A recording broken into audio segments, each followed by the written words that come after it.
This is 48-year-old Jose Govea Jimenez, who is facing charges for several felony counts of drug trafficking. Jimenez is the ringleader of a Columbus area drug operation and was working with a Mexican cartel.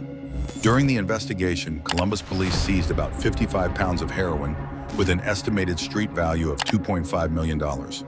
Jimenez, alongside 4 others associated with the drug operation, were brought to the Franklin County Court for drug trafficking and engaging in a corrupt activity. During the trial, the prosecutor said something scary about the drug lord. He's the ringleader of an organization that is so fear-inspiring that the people who come here from Mexico refuse to testify against it because they know as soon as they are born, their family will be murdered in Mexico. The case was quite challenging because most people refused to testify against Jimenez, but as the trial continued, one of the co-defendants, Jennifer Lynn Guy, took the witness stand to give her view on the case. He's bringing me the drugs to my house. What kind of drugs? Heroin. How much? 1 kilo, and the last time 2 kilos. How much would you have to pay him for it? $9,000. And how much would you get paid for it? $14,500. Jimenez realized his cover had been blown when Jennifer shed more light on the case. This is what he had to say to the judge through an interpreter. Has been overblown, Y pido perdón por lo que yo he hecho. and I apologize. Jimenez apologized and felt sorry before the judge, but Judge Kimberly Cockcroft expressed her surprise in the case. Surprised to hear you say today that your participation is overblown. I was very intentional about explaining to you the statutory requirement for conviction. The court found Jimenez guilty of his crimes, and he was sentenced to 21 years behind bars. He will be subjected to a deportation order after serving his jail term. While Jimenez waited till his cover was blown before apologies, the Jacksons made a smart move to appeal to the court. This is 35-year-old Marquez Jackson and 32-year-old Rashad Jackson, the 2 brothers awaiting trial for drug trafficking and conspiracy. The drug charges also had gang enhancements because the 2 were identified as the leaders of the 1200 Out East gang. On March 11, 2021, the Jacksonville Sheriff's Narcotics Unit busted their hideout on an East Side residence. Marquez and Rashad were tipped off before the bust and fled to a nearby convenience store where they hid. Unfortunately, the surveillance footage captured them running to the store, and they were arrested there. Upon searching their home, detectives seized more than 150 grams of Utilum, numerous pounds of marijuana, narcotics, and multiple firearms.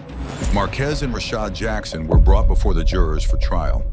Before the sentencing, relatives of the brothers had something to say to the court. These young men are strong young men. They have a lot to offer. And my ask is that they get another opportunity to come out and make a difference. I think that this is going to be their testimony, that they can be able to help others in that same community and show them how they should live, what they shouldn't do, teach them about past mistakes that they've made.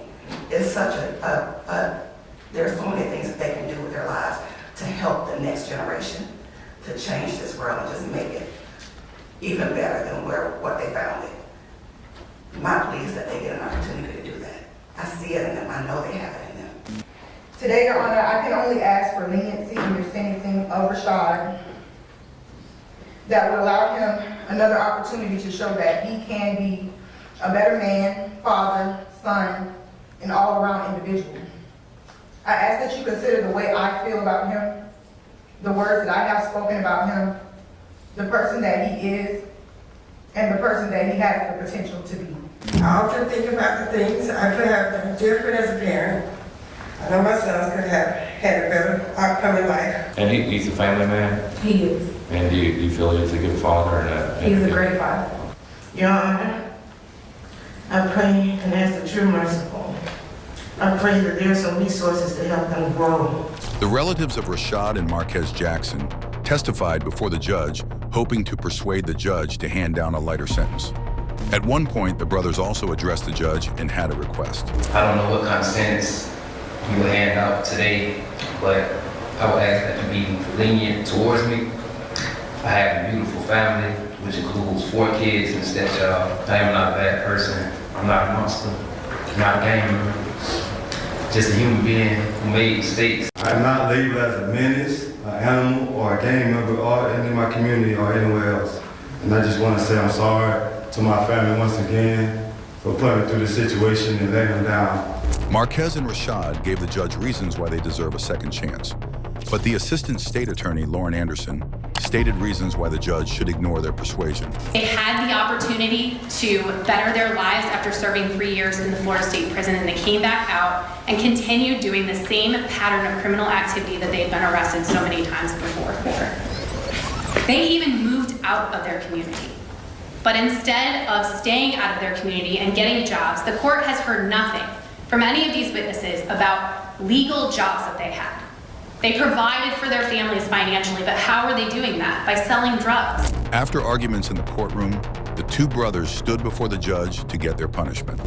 As it counts 1, 3, 4, 5, and 6, you're adjudicated guilty, sentenced to 30 years Florida State Prison with 581 days credit. There are $618 in court costs on each case, and there's a $50 PD application fee. As to count 1, there is a $50,000 fine and 5% surcharge. Marquez and Rashad Jackson were sentenced to 30 years in the Florida State Prison with 581 days of credit. This is Lee Rios, who is awaiting sentence in Hampton Superior Court for the murder of Kenneth Lopez. Lee Rios and his fellow gang member of the Latin King Street gang, Jonathan Guevara, were involved in a shooting that led to the death of 18-year-old Kenneth Lopez. In March 2015, Lee Rios reportedly lured Kenneth Lopez out of his house, and they both took a cab to an undisclosed area in Massachusetts. On March 25th, Kenneth's lifeless body was eventually discovered with multiple gunshot wounds inflicted on it. The reputable Latin King member, also known for dealing with drugs, would soon be traced to the death of his colleague. So Lee Rios and Kenneth Lopez were both Latin Kings. Now, Lee Rios felt disrespected by Kenneth Lopez. So Lee Rios starts going around and telling everybody he's going to kill Kenneth Lopez. Lee Rios is the last person seen with Kenneth Lopez before he goes missing. Lee Rios then starts telling everybody that he killed Kenneth Lopez. Police are going to find Kenneth Lopez's body in an alley at 1470 Dwight Street, right where Lee Rios said he left it. They're going to find that he'd been shot from behind 5 times, just like Lee Rios said he did. Now, ladies and gentlemen, the evidence that you will see and hear in this case will show you that Lee Rios backed up his words and did what he said he was going to do when he killed Kenneth Lopez in the early morning hours of March 24th, 2000. It was later revealed that Lee Rios and Kenneth Lopez were both members of the gang. In court, the prosecutor had enough evidence against Lee Rios, but the drug dealer didn't seem moved by the series of allegations against him. Aggressively pursued and ego-driven. Mr. Lopez lost his life because he had hit on Mr. Rios' ex-girlfriend and because he showed him disrespect. And that's all it took for Mr. Rios to not only become angry and go into a fit of rage, but to make a calculated decision to lure Mr. Lopez from his house. He enlisted the help of other Latin kings, such as Michael Rivera and Daryl Self and Jonathan Guevara, to help him in his goal.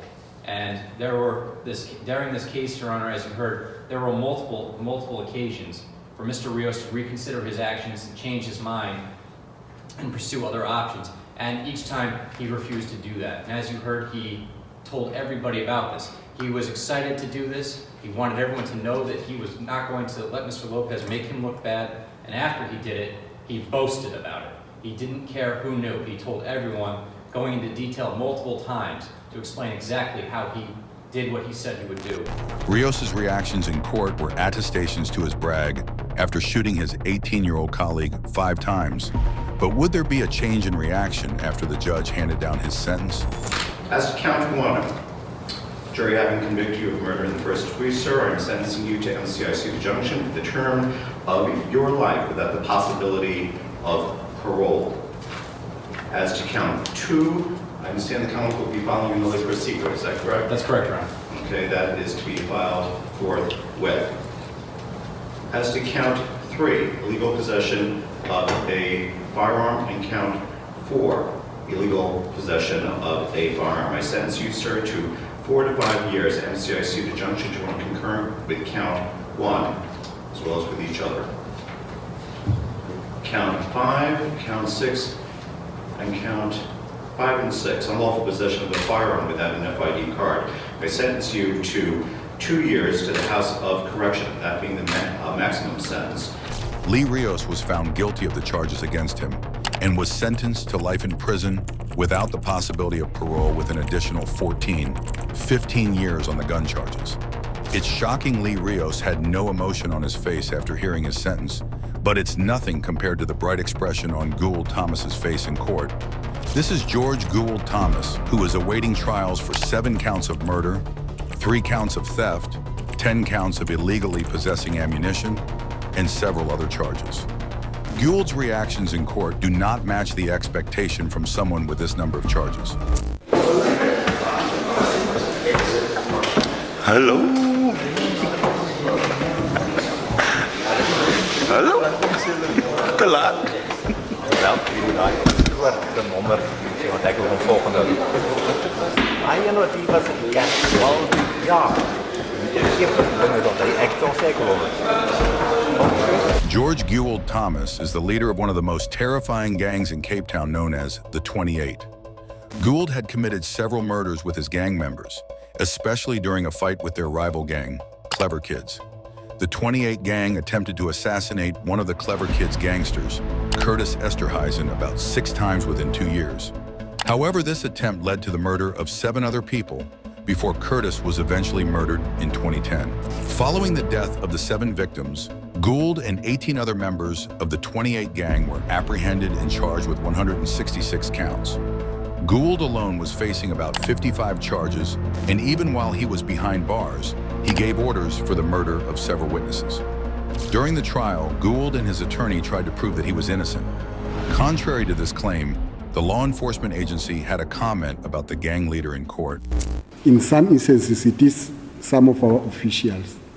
You must understand that particularly Thomas Gavelt was quite a very feared man. He would not only, he would also threaten and scare some of our officials. In June 2015, Gould was eventually sentenced to 7 life terms without parole for the 7 murders he committed between 2008 and 2010. Surprisingly, Gould was not moved by this sentence, but instead gave his usual smiling expression. Gould Thomas kept his cool with smiling face throughout his trial, but the next defendant lashed out repeatedly before the judge. Kwahuru Govan is innocent. They are framing me for my Old Testament murder, saying I can't even dissect the flaw. This is 38-year-old Kwahuru Govan, who is facing charges of murder. The Brooklyn man was charged to court for the brutal murder of a high school student, 17-year-old Sherbia Thomas. On February 11, 2004, Sherbia's body was discovered inside 2 laundry bags on the side of an alleyway in Bushwick. The victim had suffered blunt force trauma to her head, face, and torso, and had visible ligature marks on her wrists and ankles. In 2016, a DNA analysis of Sherebia's fingernails linked Govan to the case, which led to his appearance before the juries. However, Kwahuru Govan refused to be fingerprinted and had to be physically dragged into the court, where he threatened the judge. Do you hear that, people? Just because I don't want to be printed, that gives them the right to assault me, to punch me in my face. Wow. Is that what America's come to? Is that what President Trump would allow?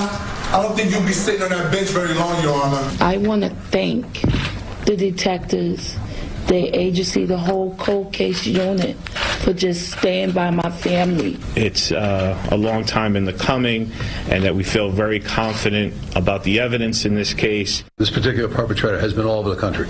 We will go forward with that. Any other case that might fit these parameters. I'm just grateful for that, and I'm ready. I'm ready for whatever the next step may be. Investigations revealed that Govan was not only responsible for Sherebia's death, but he was also connected to the death of 19-year-old Rashawn Brazel in 2005. Govan didn't show any remorse throughout the trial, but kept claiming what he thought should be his right. I have a right to stand. I have a right to stand in court. I have a right to stand in court. I have a right to stand in court. No, they don't want to stay on these. Govan's repeated outbursts showed he didn't regret his actions and the grief he had caused the victim's family. Sherebia's older sister, during her impact statement, had a word for her sister's killer. Sheree, rest in peace. I love you, and I just want to tell you, baby girl, You was a fighter. And if it wasn't for you, Sheree, we would have never solved this case. He thought he really got away with it. You did. Actually, you know what you did? 12 years.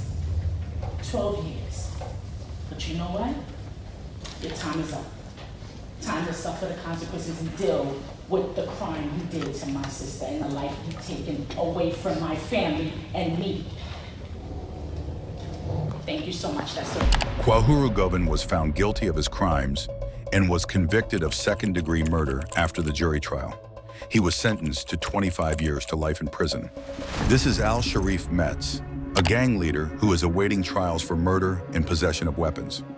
Al Sharif Metz is the reputed leader of the Brick City Brims, a set of the Blood Street Gang. On July 29, 2011, Metz fatally shot Tariq Walker and Kenyon Simon on Shepherd Avenue in Newark and managed to get away with it. In September 2011, the Newark Police Department apprehended Metz in his apartment where they recovered weapons and $30,000 in narcotics. The 29-year-old gang leader was charged to court, but ensured to maintain his innocence.